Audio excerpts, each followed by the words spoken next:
Hoy quería hablar con vosotros, más que centrarnos en un caso, quería comentaros o quería hablar el tema de las conspiraciones, ¿no? Te metes a intentar sacar todo lo posible de algún caso en Internet, como pasa ahora mismo con el caso de Valeria Márquez, y te das cuenta de la cantidad de teorías conspirativas, de cosas muchas veces sin sentido, que van saliendo en torno a un crimen, ¿no? Y siempre te preguntas el por qué o si sucede siempre o si es muy habitual o si normalmente solo pasa con algunos crímenes.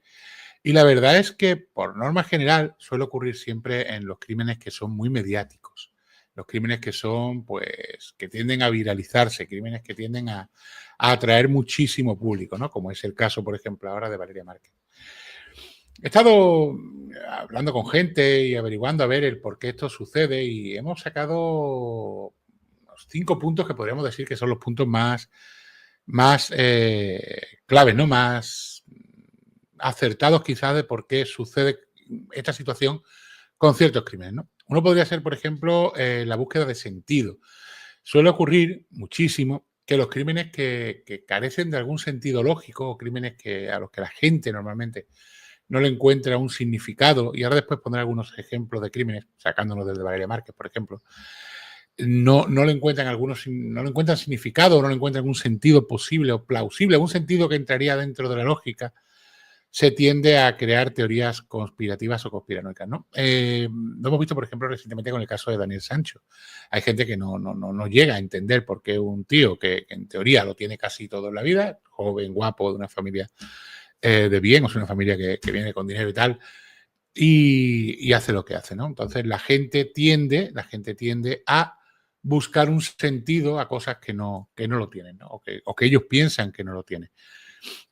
Suele pasar mucho más con personas que no están acostumbradas a ver crímenes, ¿no? Y entonces no llegan a entender a lo mejor lo que es una psicopatía o un narcisismo o, bueno, un maquiavelismo, en fin, no llegan a entender ese punto y cuesta mucho trabajo asimilar ciertas actitudes o ciertos comportamientos, como puede ser, por ejemplo, el de Patrick Nogueira en el crimen de Pioz, ¿no? Que pasa prácticamente lo mismo, un chico de 19 años que lo tiene todo en la vida, que es atractivo, y por una tontería para cualquier humano, para cualquier persona neurotípica, pues decide acabar con la vida de su tío, su tía y sus 2 sobrinos pequeños, ¿no?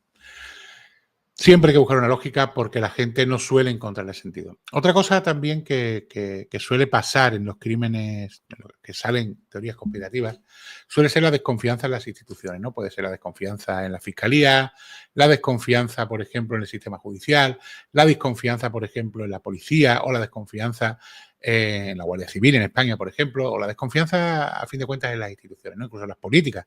Hay muchos crímenes en los que la gente piensa que hay una mano política y como se desconfía de esas instituciones, pues se crea la teoría de la conspiración, ¿no? Entonces llevaríamos 2 puntos. Uno sería el encontrarle sentido al crimen y otro, por ejemplo, la desconfianza en las instituciones. Luego tenemos también el efecto de las redes sociales, que eso pasa hoy en día. Pero eso no quiere decir que no haya crímenes antiguos cuando no existían las redes sociales, de los que se creen pues muchísimas teorías de la conspiración. Que también os digo una cosa, hay veces que hay teorías de la conspiración que terminan haciéndose realidad o que terminan aproximándose mucho más a la realidad que luego lo que es la verdadera realidad jurídica, se podría decir, ¿no? Porque en los crímenes tenemos que separar la realidad de lo que es la realidad jurídica.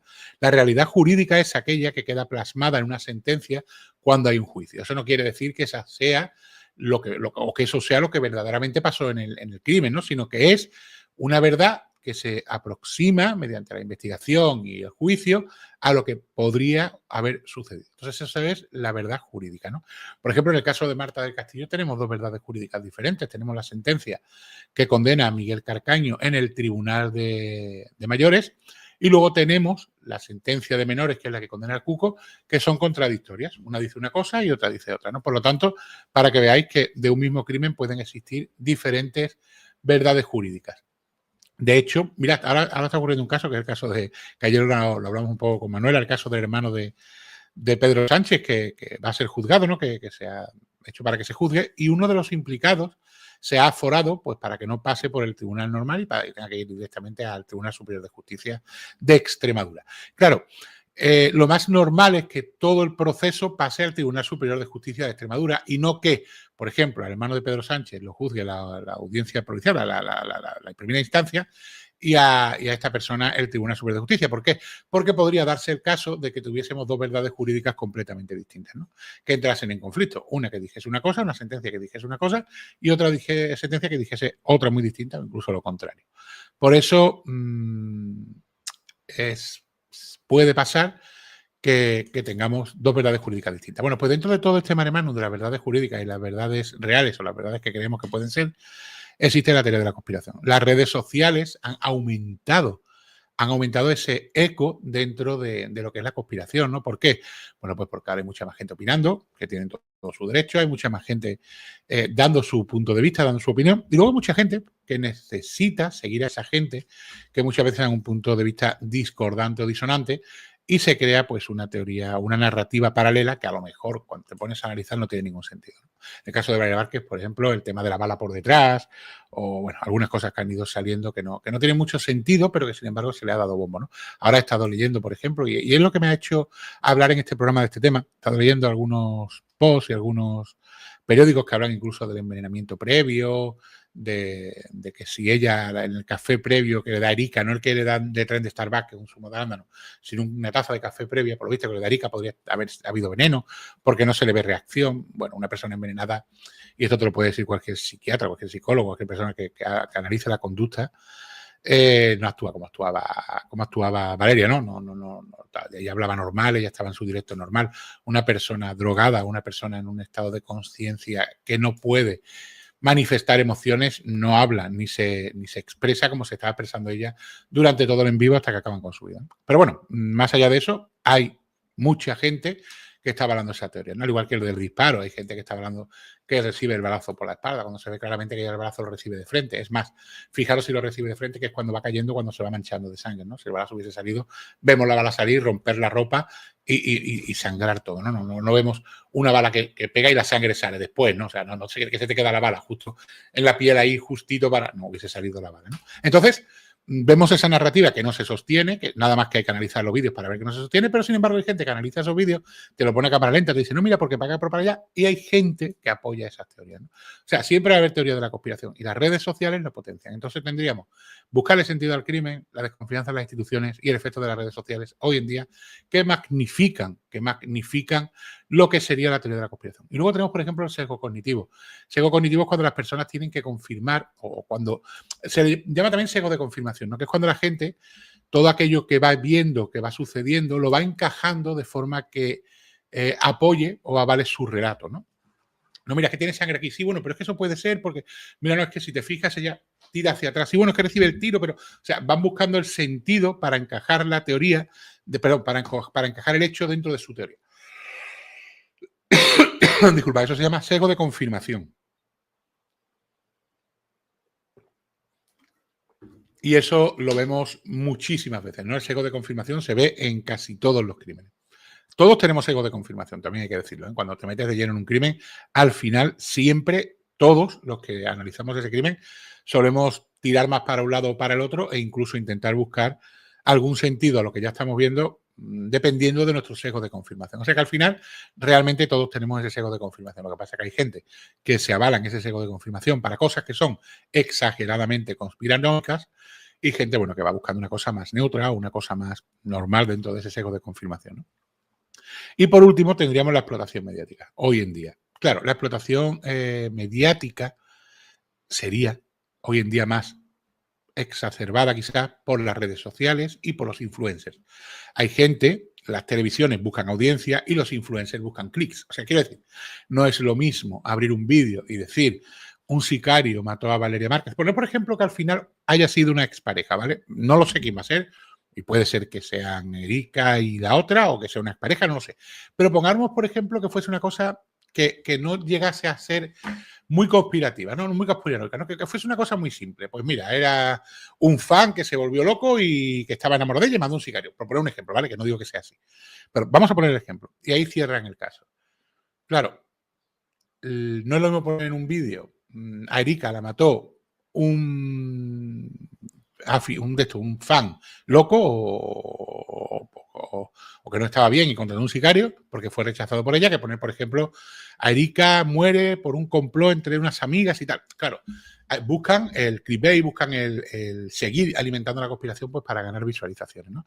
Y eso pasa en muchísimos casos, no solamente en este todavía no podemos decir que vaya a pasar, pero sí podemos decir que puede llegar a pasar dependiendo de cómo termine el caso o dependiendo finalmente cómo se juzgue, ¿no? Gracias, La Pocha 10, nuevo miembro. Muchísimas gracias por hacerte miembro. No sabéis lo que ayudáis cuando os hacéis miembro. Os voy a poner un ejemplo muy simple. El caso de Devani Escobar, que fue también un caso mexicano en el que una chica pues desaparece y luego aparece al cabo de los días dentro de la cisterna de una piscina. Yo desde el primer momento a mí me dio que era un accidente. De hecho, vimos las cámaras, cómo entraba, cómo salía, tal. Y siempre se barajó, para mí, y yo sigo manteniendo lo mismo. De hecho, salió una primera autopsia, luego se hizo una segunda que se hizo solamente con la fotografía, sin histopatológico ni nada, y yo consulté forenses y siempre avalamos la teoría del accidente. Sin embargo, mucha gente siguió con la teoría y con la suposición de que había sido un feminicidio, de que había matado a alguien. Incluso analizamos la cisterna, dónde estaba situado el bolso, cómo había caído a un lado, cómo había caído a otro. Yo siempre sostuve la teoría del accidente, ¿vale? Y recuerdo que incluso la fiscalía, con tal de mantener el contentillo, porque para mí aquello fue un contentillo que le quiso dar a los padres, pues vale, amparó la teoría del feminicidio y se intentó inculpar a gente. Y yo siempre dije, este caso va a quedarse sin resolver y este caso no va a acabar nadie en la cárcel por él, porque no hay nadie culpable. Para mí es un accidente. Siempre dije lo mismo, ¿vale? De Devani Escobar, ahí tenéis la hemeroteca y podéis buscarlo. De hecho, analizamos las autopsias con forenses y avalaban esa suposición. ¿Que podría ser un crimen? Bueno, pero apuntaba todo, casi todo apuntaba al accidente. Y sigo manteniéndome en que era un accidente, ¿vale? Entonces, ¿qué pasa? Que vende más si yo te digo que no es un accidente, que es esto y tal, que si yo hago un directo, como hicimos mucho, diciendo pues es un accidente, hemos hablado con un forense, le hemos entregado la autopsia al forense, el forense ha hecho esto, ha dicho aquello y tal, y él avala la teoría también igual, ¿no? O sea, que al final vende mucho más. Por ejemplo, cuando traté el caso de la chica esta que se suponía que podía haberla matado el rey, ¿cómo se llamaba? Ay, el nombre. Sara Mosarowski, no era Mosarowski. Yo siempre avalé que la chica podía haber tenido una hipotensión ortostática y haber caído por la ventana fácilmente. De hecho, el antropólogo forense que sale en el documental que hizo TEN, creo que es, me lo comentó. Dice, para mí también. Para mí cayó porque no hay parábola de caída, porque para acá, porque para allá. O sea, hablando de cosas técnicas, encajaba más la caída accidental que lo que era el que ella se lanzase o que lo hubiesen tirado por la ventana, ¿no? Sin embargo, lógicamente vende mucho más y te atrae mucho más público un vídeo en el que ponga Sandra Musarowski fue asesinada presuntamente por el rey, ¿no? Que decir, pues Sandra Musarowski se cayó regando las plantas. Entonces se busca eso, pero no solamente por influencers, youtubers, tiktokers, no, también se busca por las televisiones, porque mantienen ese morbo y mantienen a la gente enganchada y se pueden hacer documentales para atraer ese morbo, ¿no? Entonces venden mucho más. Entonces tenemos esos 5 puntos que serían quizás los más importantes a la hora de ver por qué un crimen se vuelve muy conspirativo, ¿no?